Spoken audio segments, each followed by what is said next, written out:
Hey guys, welcome back to my channel. So today's video is going to be a really fun one. I am going to see if I can tell the difference between an essay written by ChatGPT and an essay written by an actual human, real student. So before we get started here, please don't forget to hit the subscribe button. And if you really like this video, please hit the like button.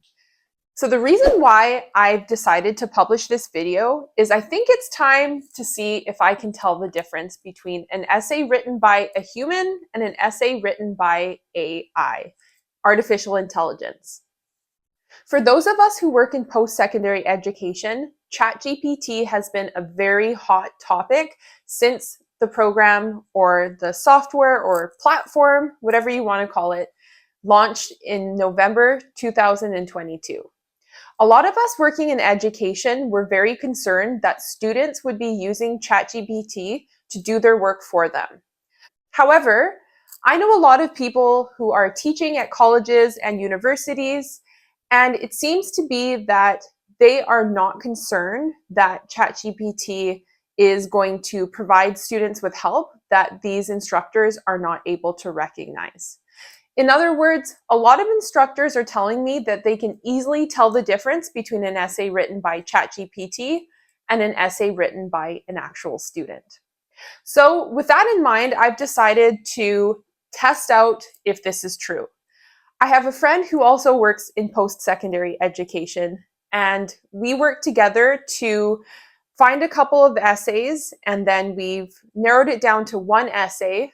And what he did was he sent me the essay that was written by a student, and then he got ChatGPT to write a similar essay. And I haven't seen these essays yet. I don't know what the topic is, so you guys are going to see my reactions on screen as they're happening. And let's just see. I'm pretty confident I'll be able to tell the difference, but who knows?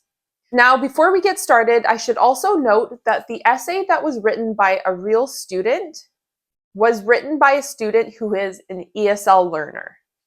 This kind of complicates matters a bit because ChatGPT, from what I've seen, tends to give students turns of phrases and expressions that a native English speaker wouldn't use. So in that way, ChatGPT essays seem to be easy to detect. But when we're dealing with an ESL students tend to also use phrases that native English speakers don't use. So in other words, it's a little bit more difficult to tell the difference between a ChatGPT essay and an ESL student's essay. But let's see how it goes. Right now, I'm going to check out what the topic is, and then I'm going to start reading, and I'll walk you guys through the process of what I'm thinking, and hopefully I get it right. Hopefully I can tell the difference between the ChatGPT essay and the essay written by a real human being. Now, there's one more thing I should note before I get started here. A little bit of background information about me. I work at a college and I work with international students on a daily basis, and I help them improve their academic writing. So I have tons of experience with reading student essays, and I unfortunately have tons of experience with reading essays that have been written by ChatGPT. Most of the time, it's super easy for me to tell which essay is written by ChatGPT. But since we're doing something a little different this time, and because my friend works in post-secondary, he presented me with an essay that is a little more challenging to detect if it is written by the student or ChatGPT. So I have no idea how this is going to go. If I can't detect the essay written by ChatGPT, I'm going to have to think about what I need to do in order to better help students in the future, given that maybe ChatGPT is something that us educators should be concerned about. All right, so I'm going to read the topic now. Here's the essay topic.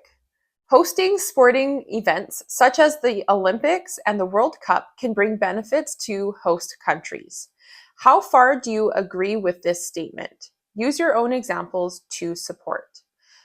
Okay, so there's the topic. What I'm going to do now is I have both of the essays on my phone, and I think what I'm going to do is I'm going to compare the two essays paragraph by paragraph.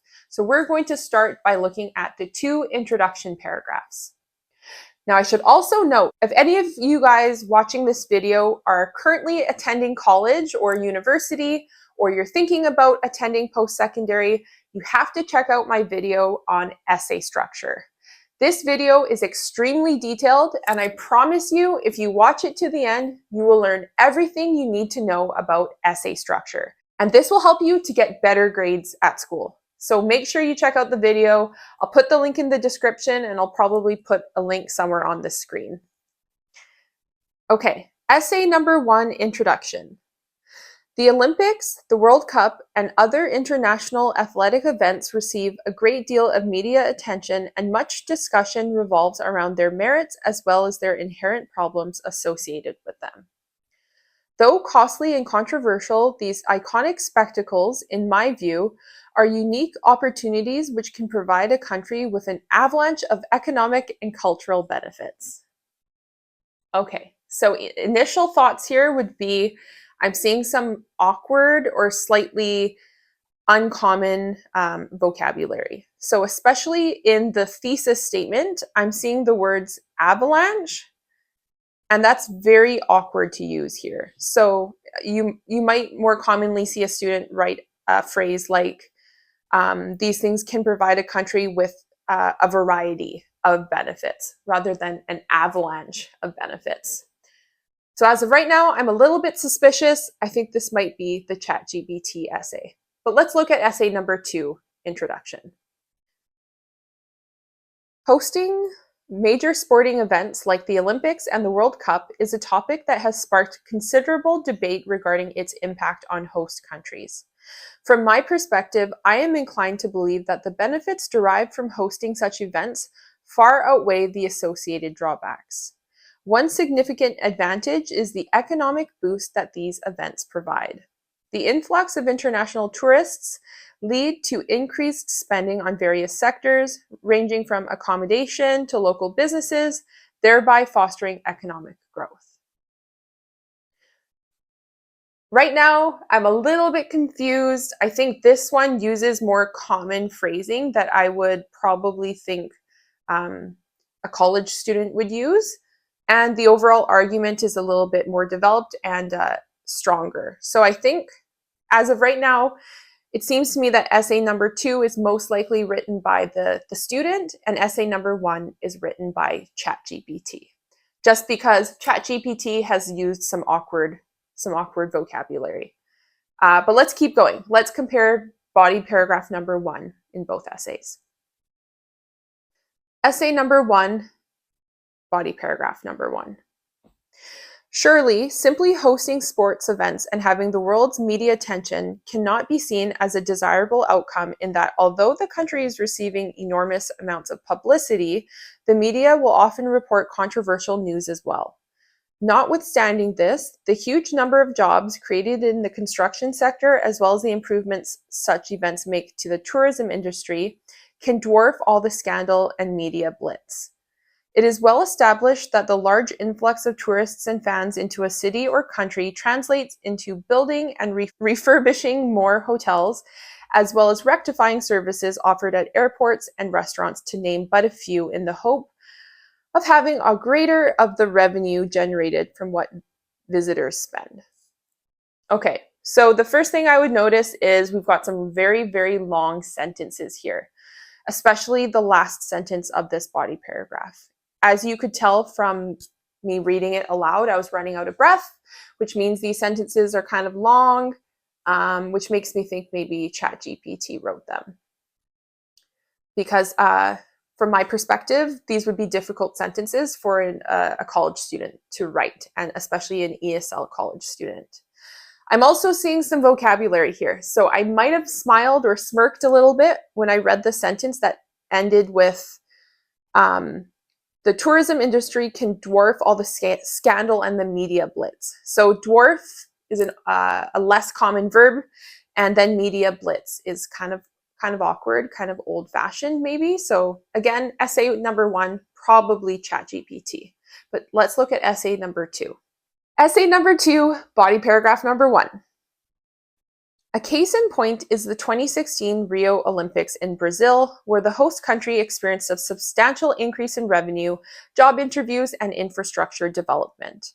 The investments made in preparation for the event not only stimulated short-term economic gains, but also left a lasting impact on the country's tourism potential.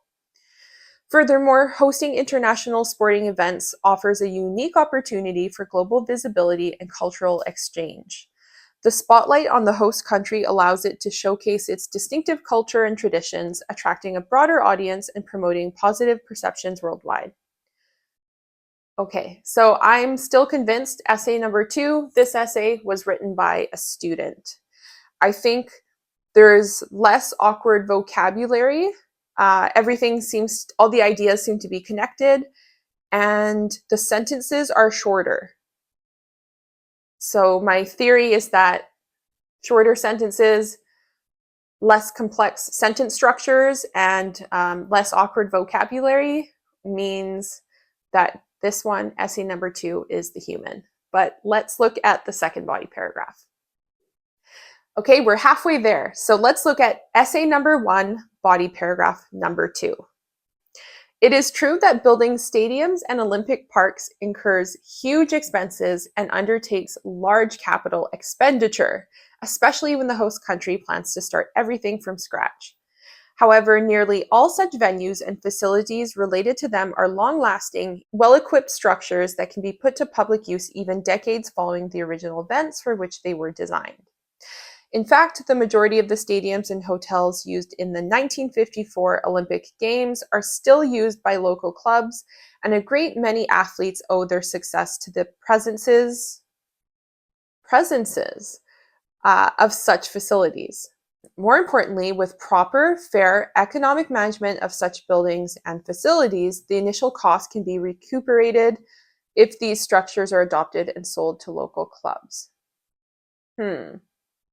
There's a couple of things here. So let's look at the end of this paragraph. So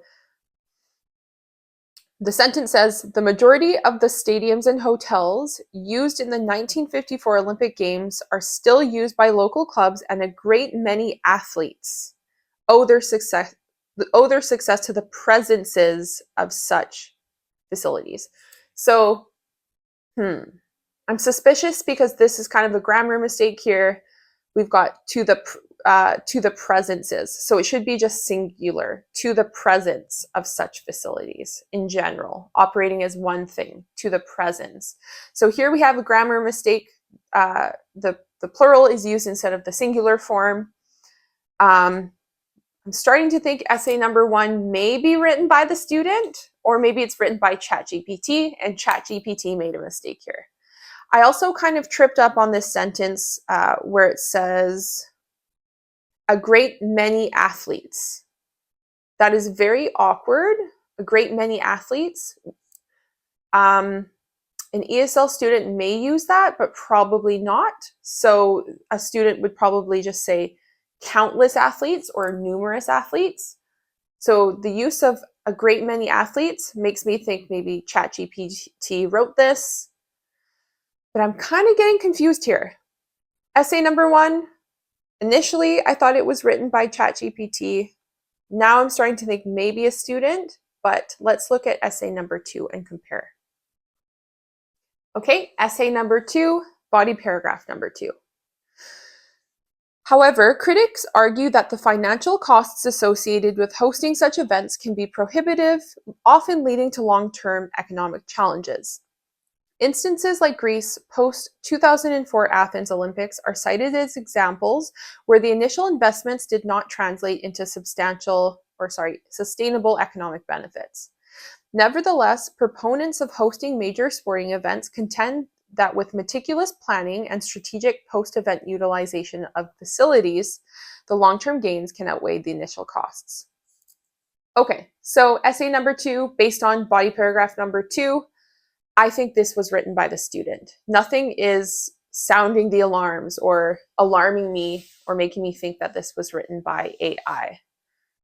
No awkward phrasing, no super long sentences. Everything seems pretty clear. So probably essay number 2 written by the student, and essay number 1 probably written by ChatGPT.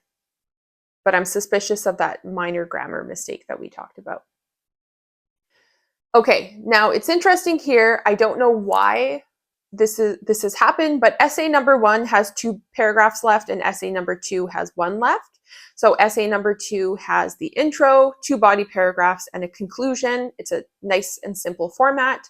Essay number 1 has an intro, 2 body paragraphs, and then some other little paragraph and a conclusion. So I don't know why this is the case. What I'm going to do is I'll read the last 2 paragraphs of essay number 1, then I'll read the end of essay number 2. So this is the end of essay number 1. More importantly, hosting such events gives different nations and people from all walks of life the chance to put their differences aside for a week or 2 and support their favorite teams. This for sure can be an invigorating and exciting experience which helps citizens to find an outlet for their negative energy. Okay. To recapitulate, provided sports events are economically administered correctly and there is a plan for the proper maintenance and application of the facilities, hosting sports events can be highly rewarding in that it can be a great source of national revenue and it brings people together and creates a sense of solidarity among them, especially when it comes to international events.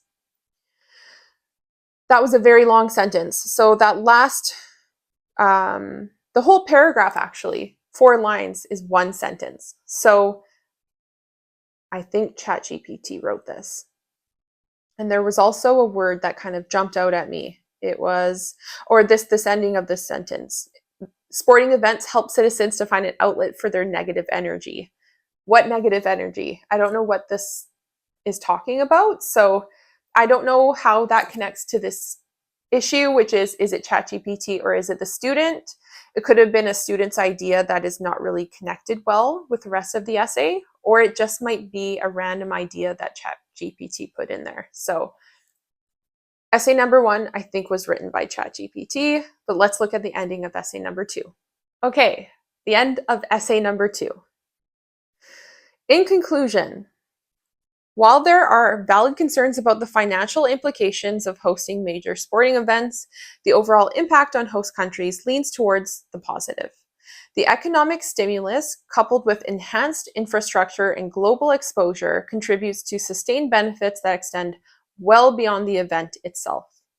With careful planning and a focus on long-term sustainability, host countries can maximize the positive outcomes and create a lasting legacy for their students. Okay, so I think this was written by the student. This conclusion for essay number 2 is straightforward and there's no awkward phrasing or awkward words. So I'm thinking essay 2 was written by a student. So to sum up, based on what I've seen, I am thinking that essay number 2 was written by a student, and I'm thinking that essay number 1 was written by ChatGPT. But is this true? Let's find out right now. So on this piece of paper, my friend has written which essay was written by ChatGPT and which one was written by the student. Again, I have been thinking that essay number 1 was written by ChatGPT. Let's see. Oh. Interesting. So apparently essay number 1 was written by a human and essay number 2 was written by ChatGPT. Huh. Okay, so let's unpack that, as people say.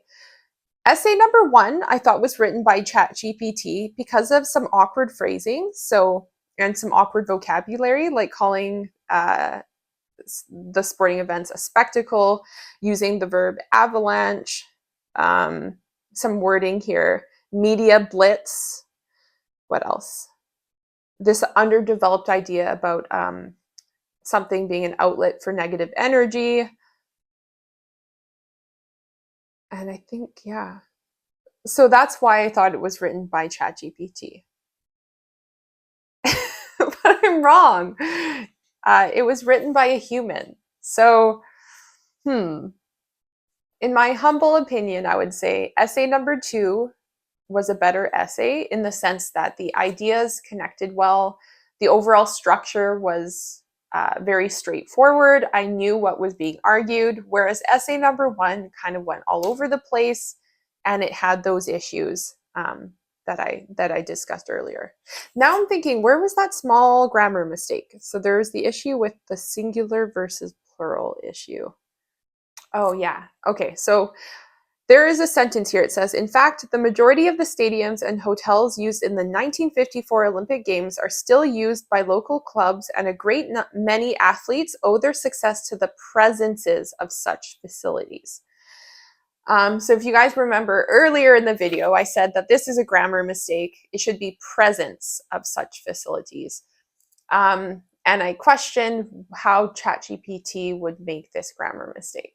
So if we were to focus on just that one grammar mistake, I guess I can say, yeah, essay number 1 was written by a student because a student made a mistake.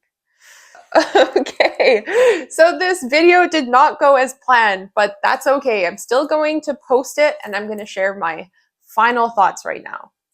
So this goes out to all of the awesome people who are out there teaching and working as teaching assistants in grad school, or as instructors at colleges, or professors at universities. As you guys can see from this video, it can be very, very difficult to tell the difference between something written by ChatGPT and something written by a student.